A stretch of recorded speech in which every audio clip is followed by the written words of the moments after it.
Wao mwanangu, sasa mwanangu tuna ukame sana afu mademu siku hizi hatuwaoni hata. Sasa ndio sio wamesafiri, sio wameenda wapi, sio wamejificha ndani, sio ndo baba zao wanawakatalia ndani. Unajua kana hii njia ikawa inanuku sina mikosi yani. Unajua mademu wazuri wanakaa kwenye mageti, wale waruka hewani hivi. Ndio maana wanakatalia magetini yani. Alafu itafika muda sisi twende tunagongea kwenye mageti pale. Tunagonga kila nyumba ya nasikia si muda mrefu. Alafu njia nimeona binti amepita ameenda hivi. Binti. Poa sister, subiri basi. Hebu tulia kwanza. Tulia kwanza. Sisi shusha pumzi basi. Punguza jaziba.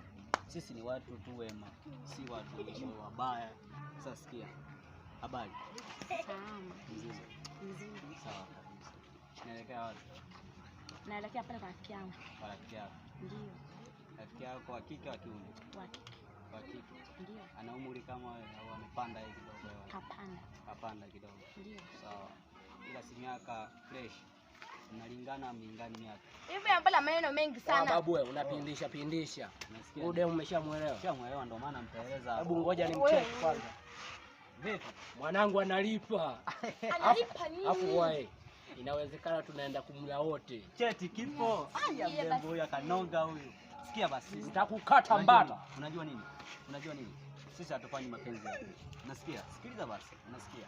Hatufanyi mapenzi. Mimi ndo naitwa Rastamani Kontanta mzima wananijua kama vipi mwanangu? Kwa hiyo kama unaitwa Rastamani sumnia